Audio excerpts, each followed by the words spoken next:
welcome to another edition of Entrepreneurs and Fuego, where we're documenting the journey of entrepreneurs, one digital footprint at a time. I don't know exactly what that means, but I think what it means is that we're getting amazing people such as yourself to tell us your story. Okay. And I think of all the interviews that we have done thus far this year, and we're nearing 100. I don't know that you're 100 interviewee. If you were, there'd be 101 balloons. would be okay too. There'd be balloons and things and kazoos and okay, so I a missed marching that band coming okay, through and everything. So okay. you're probably like 98 or something like that. Okay, I could come back. I could be number 100. I could be flexible. With us. Teasing. You're amazing. Okay. Just what I was saying is that I am very privileged too, because of all the interviews that we've done, you're the first teacher, I think. Okay. Well, that's good, because I'm an outstanding teacher, so might as well start with a great one. Hey, yes, go. outstanding Yeah, teacher. yeah. What exactly is that you teach, and what exactly is that what you do? Well, I don't teach anymore. I was a teacher. Yeah. I wore my pin today because I don't get an opportunity to do that very often. I'm What is that? Milk and Educator Award. Oh. So I don't know if you're familiar with the Milk and Family Foundation, who No, but awards teachers around the country my for being goodness. outstanding teachers, and they usually choose one or two per state per year. Has a very large, nice financial award attached to it, but also recognition as an educator, and it's an award you can't apply for, and if you find out about it, you're eliminated. So it is. And you got it. And I got it. I When got did it you in get it? 2004. At the time, I was teaching second grade, but I went on from there to teach first grade and became a school principal. So what were you doing when you found out that you got this award? Were you sitting at home? Were you teaching? Well, no, Were I you was doing- teaching, but they called for a school assembly. So like every other normal day when a school assembly is called, we thought we were having state officials visiting, and they arranged the assembly, and we were all told to wear red, white, and blue, which are school colors, and we all showed up and sat there with our kids in the assembly, and Lowell Milken and a few of his good buddies showed up and talked my about this goodness. award and how it's awarded and You why had the no people are clue. selected. I had no clue. No, I had no clue. So, so they talked about what the award was about and why the person that was going to receive it would receive it. And, it was about outstanding education, and also about leadership and in education and making a difference in the world, and on, both the classroom level, but also at much higher levels as well. And so they announced my name that day. I won the award in 2004. That is October 5th of 2004. I That think. is outstanding. Yeah, That is thank you. really outstanding. Thank you. What did you do before then? Were you always an educator, So, or were you? as I say, I've lived inside school buildings for 30 years until I left and walked out and went to do something else. But I was always a teacher, and I was usually with the little ones. I loved working with the little ones, so I worked with preschool through second grade, Yep. through most of my career, all of my career. And taught in both private independent schools and public district schools, and then I've also been a consultant for a national organization, nonprofit that trains teachers in a particular curriculum. What's wrong with our school? What's wrong with our school system? That's a big question to ask right out of the gates. So I think I want to answer that carefully. Are you talking about specifically about Arizona? Or are you talking about the United States of America? The United States of America. United States of America. We're ranked, I believe, Right. throughout the. Look, I grew up in Right. South America, Right. in Ecuador, in South America. Right. All right. When I came to the United States to do my higher education, I knew a lot more about geography. I knew a lot more about history. Right. I knew a lot more about math than any of the freshman class. Right. And, I wasn't an outstanding student when I was growing up, right, in Ecuador. But I definitely knew a lot more. I knew where the different states in the Right, United States right, were. right. Whereas my class, my contemporaneous, the very few knew where Ecuador was. Right, I mean, right. they asked me Right. if we were the little, things and spears and stuff like that down in Ecuador. I says, yeah, and I would just mess with him. And I said, yeah, my father is like the chief. We live in a big hut and stuff like that. They didn't know that. So what is going on in our school? So if you What's look, going on so in what's our the, so what's the educational purpose of education? What's the purpose of education? If you start with that question, and when our country started, the purpose of education was to educate the populace so that we could maintain our democracy, right? Maintain the beliefs of this country. That was the purpose of public education. Okay. And I'm going to talk just about public because that's I think what you're asking me. Yes. So that was the purpose of public education. And when we began educating people at the time, we learned all of that. That was all part of the curriculum. That was all part of understanding your country and everything from geography to history to the arts to literature to sciences. And all of that was important. And over time, that demand changed. And I think that demand changed for various reasons, but on a very high level, I guess, to some extent. It changed as our country's needs changed, right? So when you look at Sputnik was the big one, right? Sure. So when Sputnik Sure. happened, all of a sudden we became interested in science, right? And the focus became, let's focus more on science.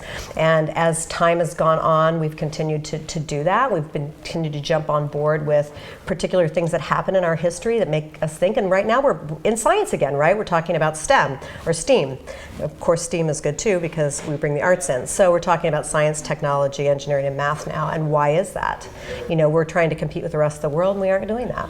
So we change our focus. So every time we change our focus and we become narrowly focused, this is only an Elie Gaines opinion, but when we become narrowly focused on what we're doing, we lose sight of the big picture of how we're educating children. So I think with that said, schools are constantly trying to keep up with what the expectation is. We're always behind because we get on board late in the game and then we aren't always funded to help us do that, correct? And so, I think there's a lot of challenge around that as well. And of course, education is not equal and fair, in America. So Are you saying that it's an elitist system? I don't know if I'm going to use that word. I think it comes down to, as you know, where you live can determine where you are educated.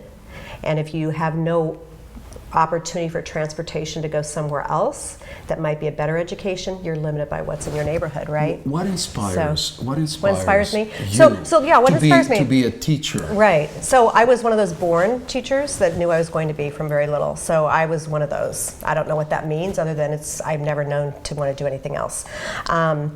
And what inspires me truly is I keep the focus on the child, and I look at every child individually, which is how my business came about, which we'll talk about, I'm sure. Yes. But I keep the focus on the child, and every child is unique, and every child has a gift. So what inspires me is what inspired me to launch this business, all schools considered, was seeing children fail, and not because of the child, but because of the school. The school was not able to recognize that child's gifts and find a way to bring those gifts out. In an incredible way, what I see is your journey as a teacher. It's kind of a journey as an entrepreneur as well, because you got all these little kids, right? Right. These little clients, right? That are, right. and then you can measure success right away, right? Right. Because if they learn how to read, you're like, okay, perfect. Right. If they learn how to do the math and this and that, and that, you're measuring success right away. Right. So that's really cool. Or failure. Or failure for that matter. And right. that's the big question too, right? So what do you do with those? Do with what? The failure? With the people the little kids that fail. How do you bring? Well, I think that's the challenge of every teacher every day in a classroom, right? And that's where I think we have also kind of missed the boat with supporting teachers over the years. Is when teachers say, "I need help. I don't know how to help a child," and I've tried everything and I know in my toolbox. How do I help them? That we aren't always able to help them at the time they need it, and then we're criticized for that because we haven't received the help we need, right? Correct. And so we are then measured on the children's success, and I know we have to have measurement. We have to have a way to measure our success or failure as in education, and we do that typically with standardized tests in our country. Sure. And you have to have a test to test performance. I mean, that's just reality. At the same time, I do buy in a little bit to that thought of, well, it's one day in the year, and it's how they perform in that day. But I also feel we've gone overboard. This is my opinion also on the testing, and spent a lot of time focusing on how to help them do well in the test versus what they're actually learning. So that goes back to your original question, which was, why don't children know today what children knew, 30 years ago? Right. And that's because we are so narrowly focused on what we think they need to do to perform and to show that they've achieved and to help give schools the credit for their work, right? Right, but Yeah. now you've created a very radical and different business model. Right, I have. Tell me so about yeah, that, so 'cause thank this you. is really cool. So my business, All Schools Considered, is an organic concept, and it truly came from this passion. And I agree with you. My entire career has led me to this, and I know that now. Through the good times and the really strenuous tough times in my career, and those hard learning experiences. I know I'm here where I am today only because of those. My business was launched in 2012 when I had received a phone call from a parent who had sat on my school site council when I was a school principal, and she said, I'm really nervous about my daughter who is gifted going into middle school and my middle school choices. Could you help me with that?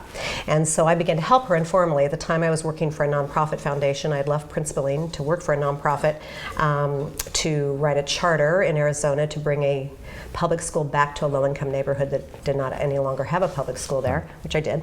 And while I was working for that, this parent called and asked me to work with her. And then it was literally one day I thought to myself, what has my entire career been about? It's been about children and schools. Things fly around here. So don't be scared. Things fly. Okay, It's magic. teacher, woohoo! It's magic. So yeah, that's okay. I'm good. You're a teacher. So I'm a you're a teacher. super teacher. Yeah, I'm you making don't worry decisions about it. all Bam. day long. Okay, so that's good. I'm good with that. Anyway, so I literally thought, what can I do? And I looked at all of my skills and talents and my expertise over the years and helping this one particular family.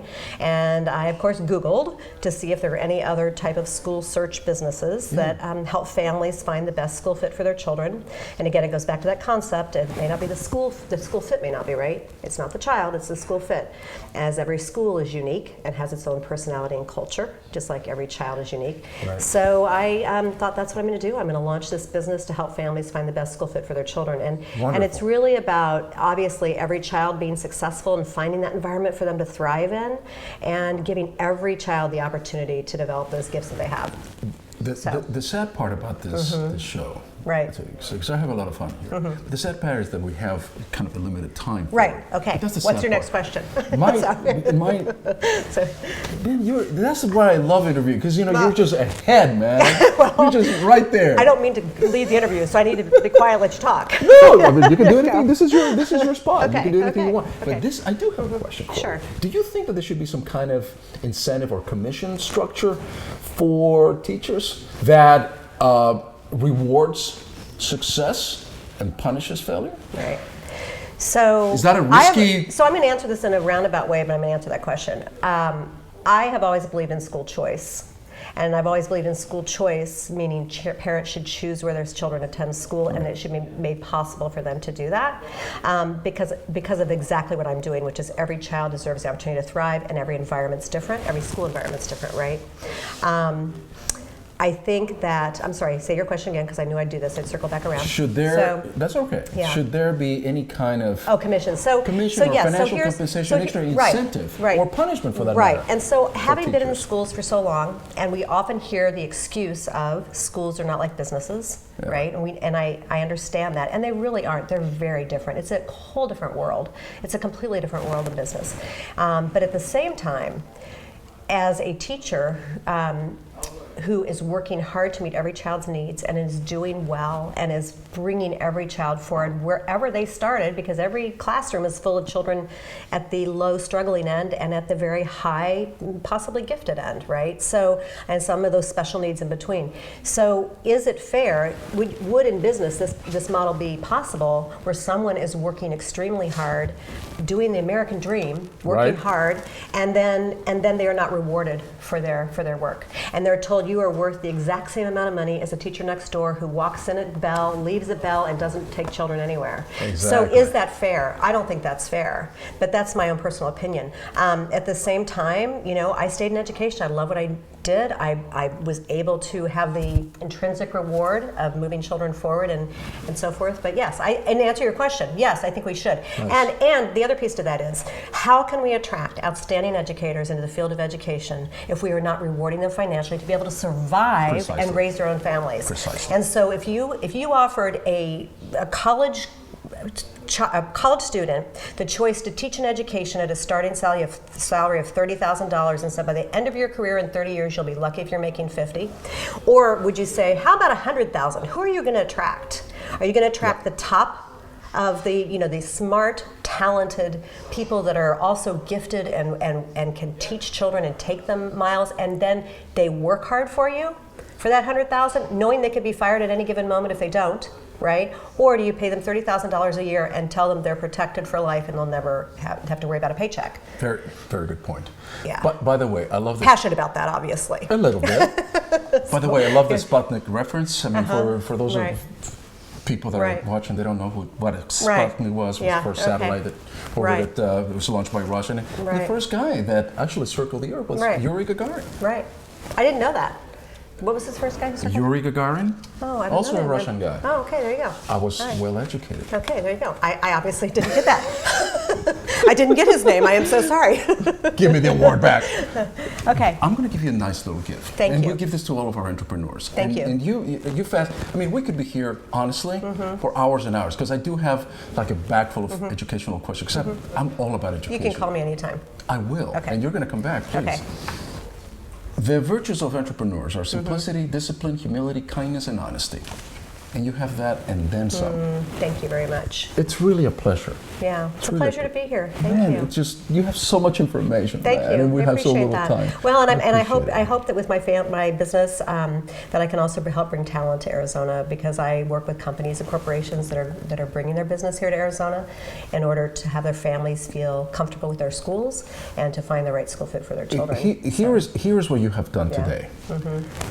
There are thousands of people that are going to be watching this, and thousands of entrepreneurs that are considering going into the $100,000 world or the $30,000, $40,000, $50,000 world, which is the teaching world. And they're going to be looking at you, listening to you, and go, she inspired me. I hope so. That's what you did for me today. I hope so. Thank you. I'm glad I inspired you. Thank you. You inspired me to be here today to talk about becoming an entrepreneur. And it's hard work, but it's worth every minute of it. And you learned something from me. Absolutely, I did, Gary. Eureka Gary. Eureka Gary. There we go. Thank you. Russian. I love learning, or I wouldn't have a satellite around. Yeah, there you go. There you go. And with that, thank you. We're out.